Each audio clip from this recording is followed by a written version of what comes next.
This podcast is sponsored by nobody. Hey dudes, welcome to Splat from the Past, the only 80s themed horror and sci-fi show where things can get totally radical. Now today I am so excited because I have a bucket list guest coming on today, and I am talking about the legendary New York-based character actor Jordan Charney. Yes, Dean Yeager in Ghostbusters celebrating its 40th anniversary. Also, Mr. Angelino on Three's Company. And oh my God, he was in so many great movies and TV shows. Network, The Hospital, Plaza Suite, Creator. He guest starred on every show from Hill Street Blues to Night Court and Highway to Heaven and so much great stuff. And it's going to be a pleasure and an honor to talk to him today. I tried making the connection last year, but I couldn't on Facebook. But I found his daughter Allison on Facebook, and she connected me with him. Thank you so much, Allison. That was absolutely wonderful. Oh, and I forgot to mention he was the theater guy in Frances with Jessica Lange, one of my favorite biopics of all time. I love it when she throws the vase of water in his face. I'm going to ask him how many times, that take had to be done and stuff. Yeah, it's going to be an awesome interview today, and I cannot wait. I am so blessed. Autumn, September is just beginning, and oh my God, it's starting to get cold outside. You can tell summertime is gone, and the fog is right in front of me as I look out my window, and I can smell the mist in the air. Pretty soon, Halloween October will be here, and it's going to be extraordinary. So yeah, here is my interview with Jordan Charney.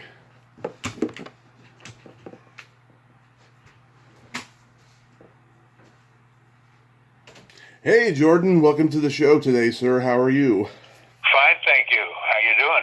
I am fantastic. I can't tell you what an honor this is. I've been a fan forever. Thank you so much for coming on today. My pleasure. My pleasure. So, going back in time, did you gravitate toward acting early on in your childhood? Yeah, ever since I was a little kid, I've always been.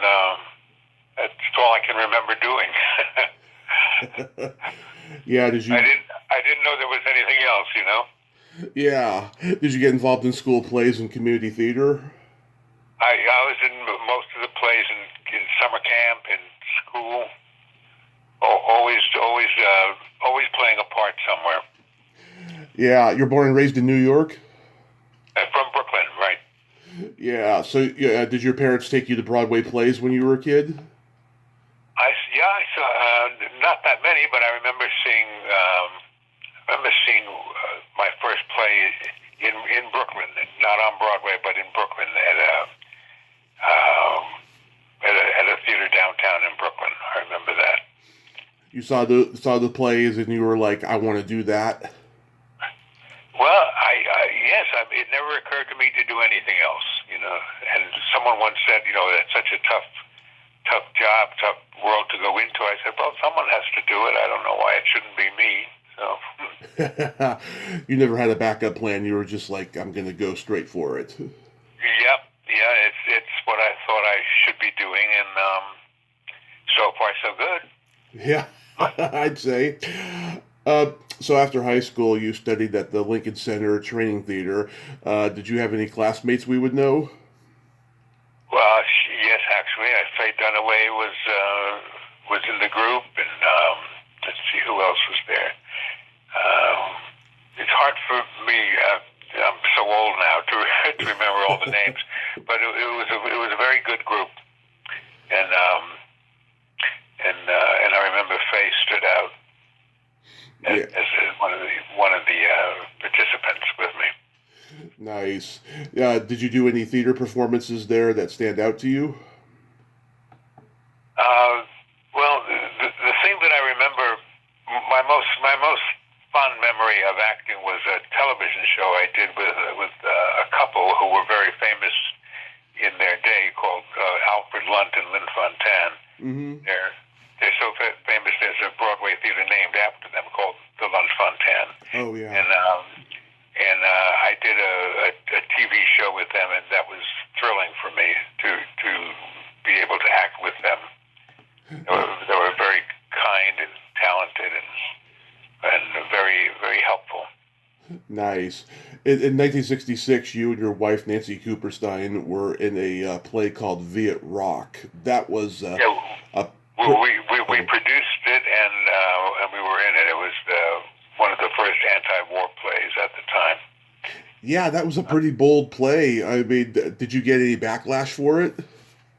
Yeah, I believe we did. I think Nancy lost her job because of it. We're not 100% certain about that, but she certainly lost her job at the same time, and we figured someone was objecting to our political standing. So, but you didn't have any protesters or anything like that at the shows?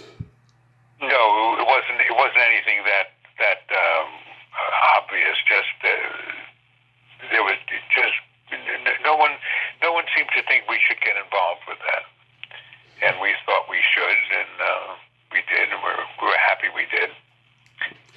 Frederick Forrest was in the play, and we lost him recently. What was he like to work with? Oh, Freddie Forrest. Oh, he was a sweetheart. He was such a sweet guy, and I'm sorry he's gone. But it's what happens. You get old enough. everyone you know goes bye-bye, which is unfortunate, but that's part of living, isn't it? It is, yeah. Yeah, he was just such an interesting kinetic talent, that guy, you know? Absolutely. He was pleasant, he was attractive, he was a kind fellow, actually. Very kind guy.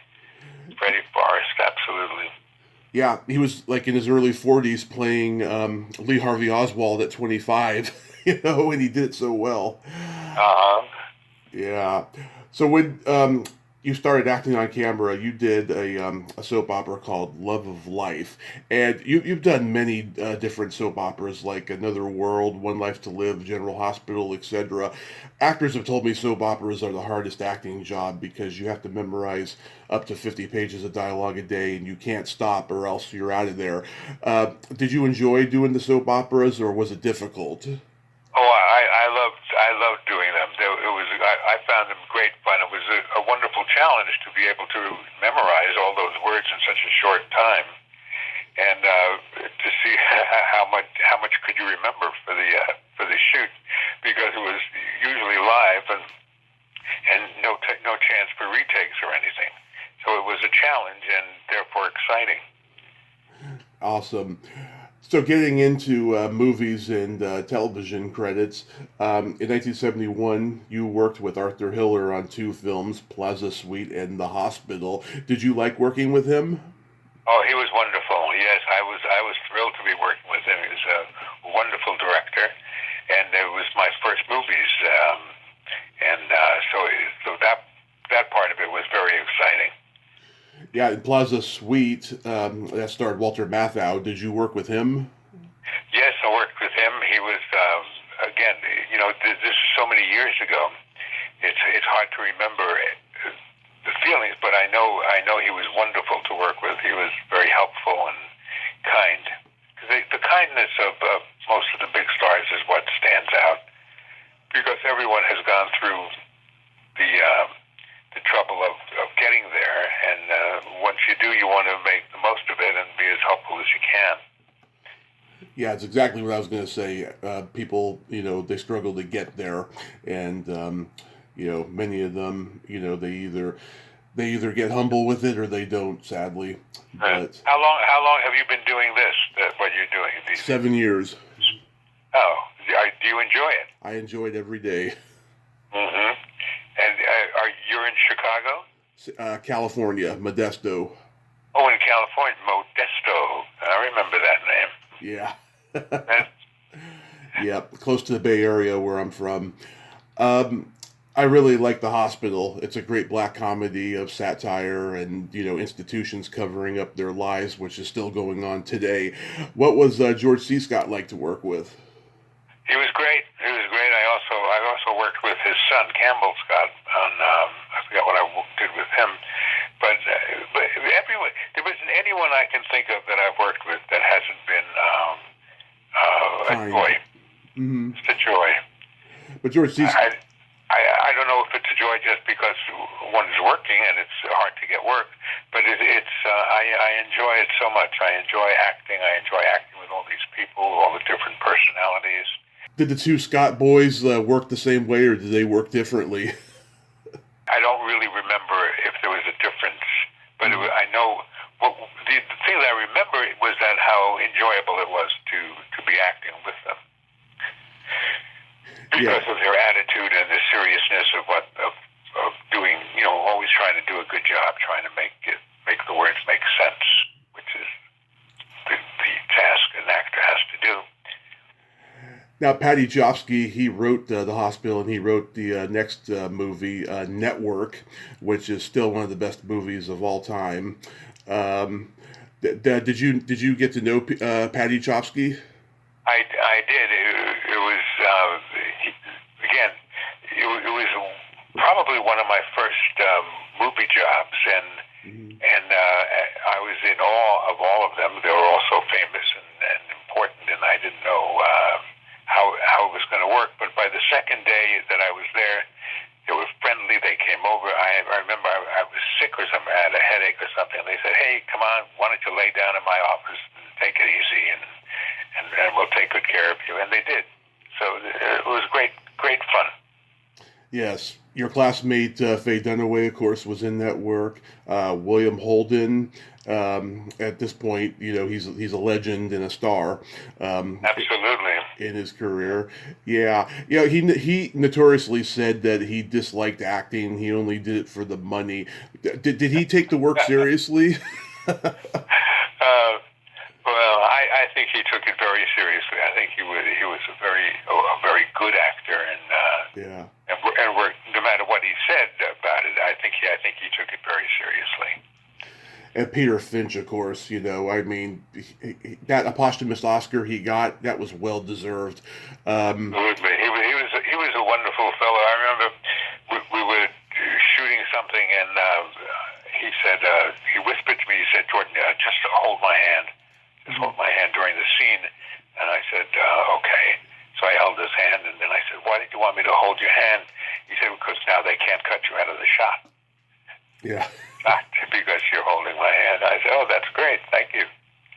So that was kind of him. Was Sidney Lumet one of the best directors you ever worked with? Absolutely. I've been fortunate enough to work with wonderful directors, and Sidney was great, just great. I love your line reading of, "What do you mean Howard just said he wants to kill himself next Tuesday?" Right. That's a great line. So yesterday would have been John Ritter's 76th birthday. Tell me about working with him on Three's Company. John Ritter was one of a kind fellow. He always went out of his way to make all the guest actors on the show feel comfortable, and he would be the first one out of his seat to welcome someone who was coming in, and give them a big hug or a handshake, and always making you feel comfortable, which was a great talent to have. What? Mm-hmm. Now that I know that you played another character at first on the show, and then you played Mr. Angelino for 11 episodes. Do you know how you got the part? Well, I think we knew the producer, Mickey Ross, and I think because I knew him, I had an in to it. I know I auditioned for it anyway, but I think it's because I knew them that I had a better chance of being seen for the part. I think that's what it was. Yeah. Was there a lot of improv going on during tapings? No, there was no improv on that particular group. Everyone learned their lines, and they were true to the script. It depends on what group you're working with. Some improv a lot, and others are just do the words as written because that's what you're supposed to do theoretically. Yeah, because John Ritter was great at improv, and I heard every now and then, he would improv like a pratfall or something that wasn't originally intended to be there. Well, he certainly certainly had the leeway to do whatever his impulses asked him to do, because he was so successful at making it funny and making it mean something. So it was great, absolutely great. Was Don Knotts making everybody laugh all day? Always. He has that funny look about him, and it was always with a little quizzical twist of his nose or his lips, and but again, always good-natured and fun. Yeah, one of the things people remember most about the episodes you were on was Gino Conforti as Felipe, and yes, he wasn't in as many episodes as you were, but he is so memorable as if he was in as many episodes as you were. Did he make all you laugh too? He did, and he was very, very inventive. He created certain phrases that he uses, like "mi jefe" for my boss or something, and it was a riot. Yeah, Gino was great. And you do that laugh. Yes, indeed. It was a wonderful group. I've been very fortunate in the jobs that I've had to really work with wonderful people. People who, when I say wonderful, I mean there's a kindness about them in that they want you to succeed as well. So it makes life a lot easier. One episode I love, Christina Hart, who I've interviewed, played your daughter, Francesca Angelino, in one episode. And Terry Kaiser was in that as well. And I've met Terry. He's one of the sweetest guys in the world. An absolute sweetheart. Yes, I remember Terry very well. Oh, yeah. Did you know him in New York coming up? Yes. We were not close friends, but we certainly knew each other even before we worked together.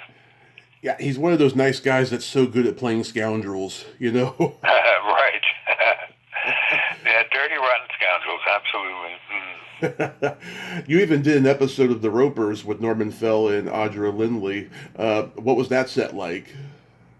That was, again, that was wonderful. I did with Audra. We also did a soap opera together. We did Another World together. Right. And she was lovely to work with. Absolutely lovely. Nice. You did 3 episodes of Hill Street Blues when it first started, and then you came back for another near the end. What was that experience like? Well, that was a very big show at the time, very important show, very serious show. There wasn't too many jokes on that set. Oh yeah. It was a difficult show only because it was so complicated with all the different aspects to it. So everyone worked very hard on that, as I recall. Again, you're asking me questions about things that are so long ago. hard to remember, but it's nice. It's nice having these memories come up again. I must say, thank you. Absolutely, people tell me that all the time. They forget about a lot of stuff. And I just bring it out of them. Yeah, absolutely. It's great having these memories. I must say. Mm-hmm. Of course. Here's a movie you probably forgot. Most people have. Witch's Brew. Oh, Witch's Brew with Lana Turner, I believe, her last movie. Yes. Yes, and that was a very crazy movie because the script was never really finished, and one didn't know what scene one was going to shoot because there was no real script, and but it got done anyway. Yeah. Witch's Brew, yes, indeed. You play Richard Benjamin's friend from work. You're in the party scene and then the sauna room scene, and see, I don't even remember that. Yeah, that's so long ago. But when you bring it up, I have the vague memory of it. It's interesting the way memory works, isn't it? Yeah, selective memory. Right. I'm a huge fan of Frances. I think it's Jessica Lange's best performance to this day. What was that like? Oh, that again, she was so magnificent. I mean, everything about her was magnificent. So that was, again, it was always, I was always thrilled is a big word to use, but not that I was thrilled. I was so pleased to be able to be working with all these wonderful people. Yeah, was that character based on an actual theater producer that Frances Farmer knew? I have no idea, and I don't remember. The chances are when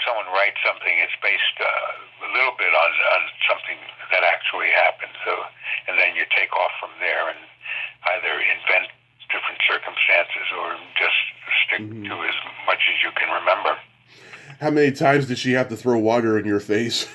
I don't remember how long. I remember. What I do remember is that it was shocking. Mm-hmm. Probably, the first time it was shocking, and fun though. It was again. It's a fun time. It was probably cold water. That's probably why. It wasn't. I'm sure it wasn't ice cold, but I'm sure it was cold.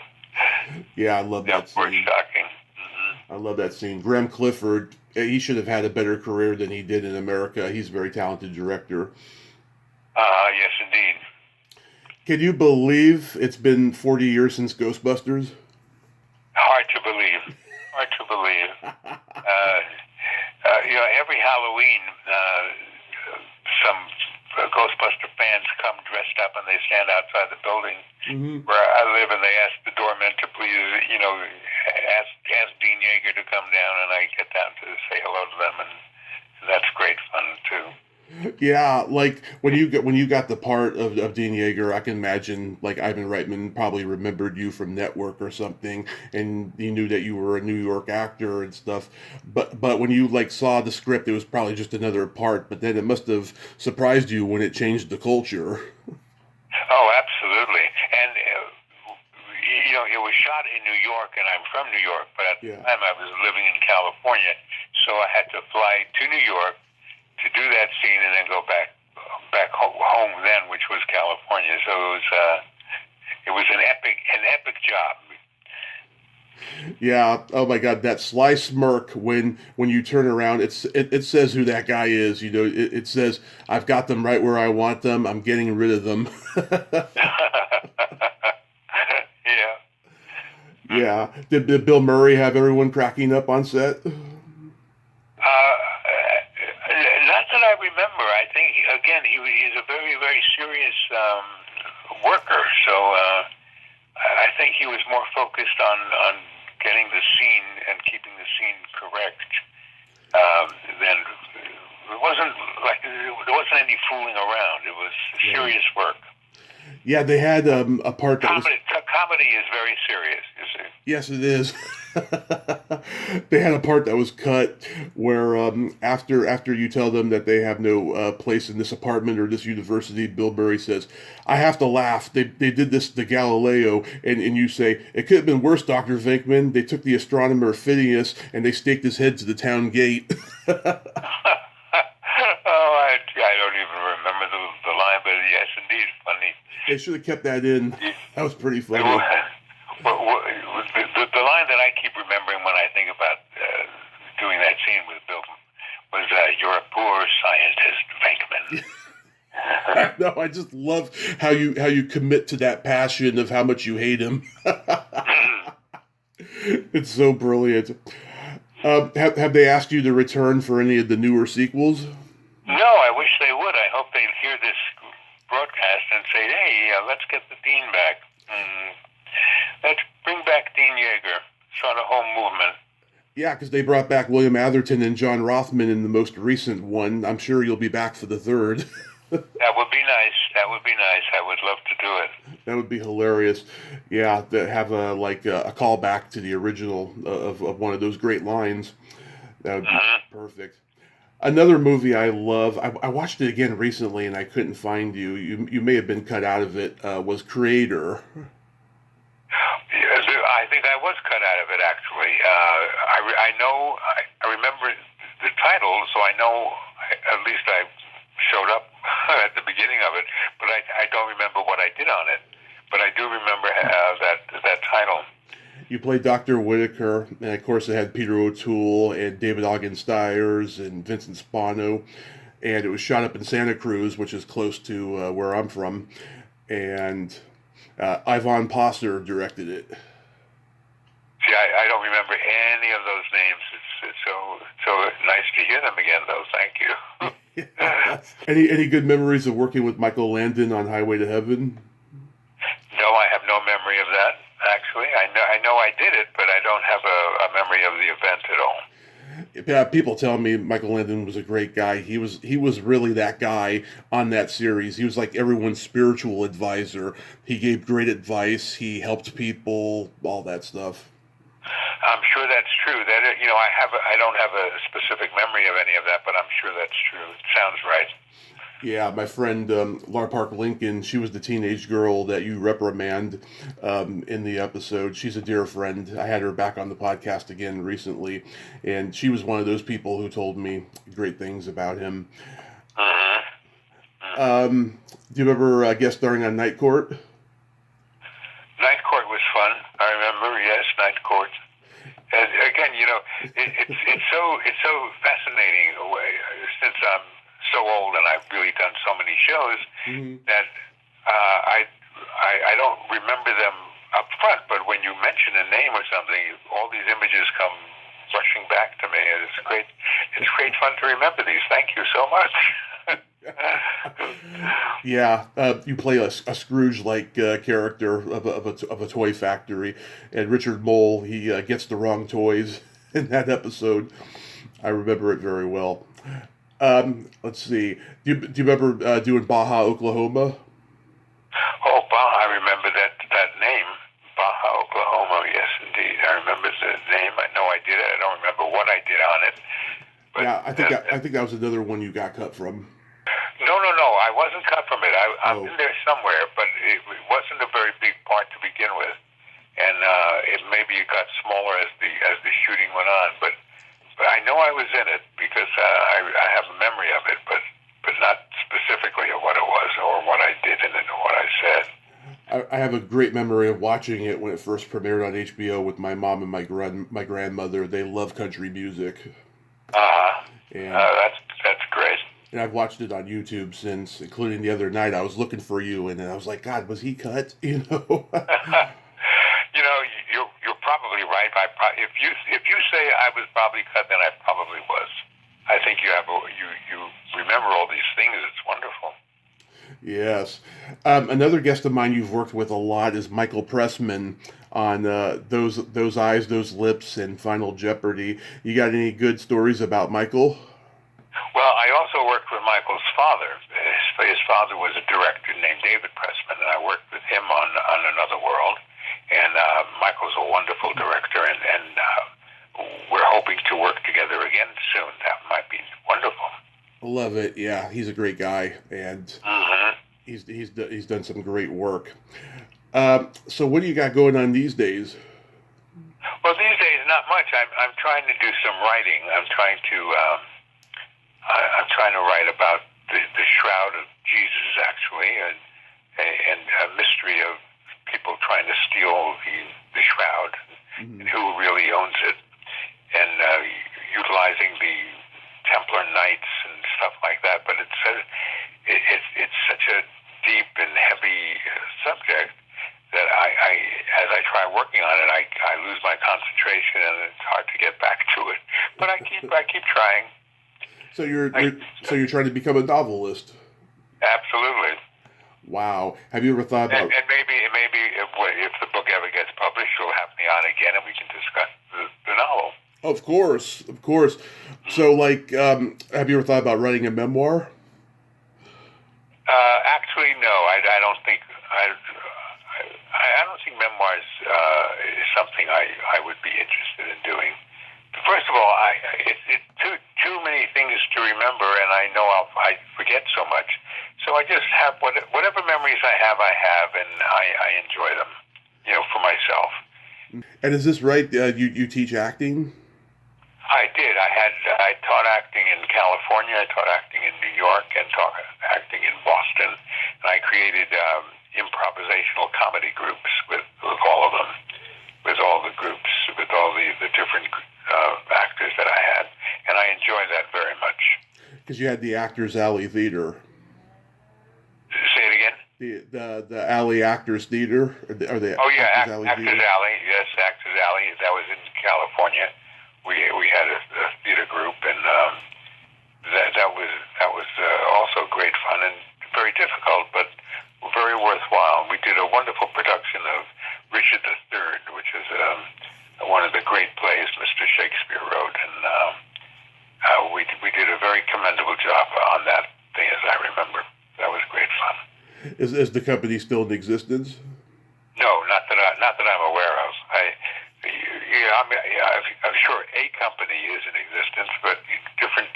artistic directors come in and they take it over and they put their own particular stamp on it, and they change the name so that it becomes more theirs than someone else's. Mm-hmm. Throughout your career, you played a lot of authority figures. Did that ever bother you? Was there ever a particular role that you wanted to play but you never got to? No, I never thought about what I wanted to play. I was just always happy to get a job, happy to be hired, and I enjoyed all the different kinds of roles I've played, because I've played a variety of roles, some funny, some sad, some serious, and I enjoy acting so much.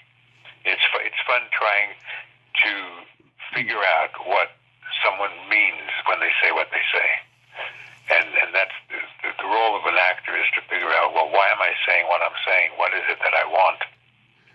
And as soon as you say what you want, you have to say why you can't get it, because that's what creates the conflict. If there was no conflict, then it would be boring. But if I say, for example, okay, I want to leave this room now, and if I just got up and walked out, that would be boring. But if I get up and someone else's hand is on my shoulder, not letting me go, then there's a conflict, and that makes it much more interesting. Yeah, I mean, you were great at playing like the head of the network, because every story I've ever heard about network executives, I mean, you nailed it like to a T. Like in Ernie Kovac's Between the Laughter, you play the head of the network in that. Oh my God, that show was so long ago. Right. Yeah. I know Edie Adams' son, Josh Mills, and he and I have talked about that movie and everything. I'm surprised that no one's ever tried to make a proper biopic about Ernie Kovac's. And I get asked every day if I'm related to him, and I keep telling them I don't have an S in my name.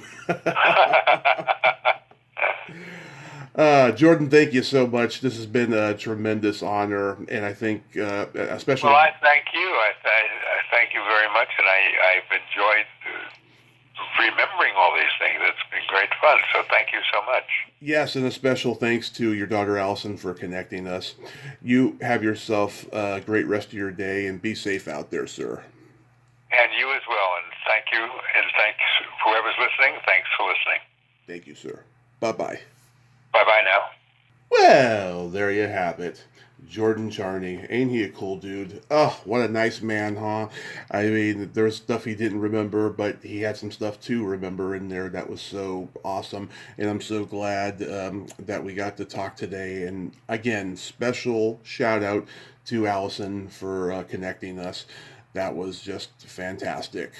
Thank you so much, Allison and Jordan. Well, until next time, this is Tommy Throwback Kovac saying there's no shame in living in the past because the present sucks. Later, dudes. Who are you going to call? Ghostbusters!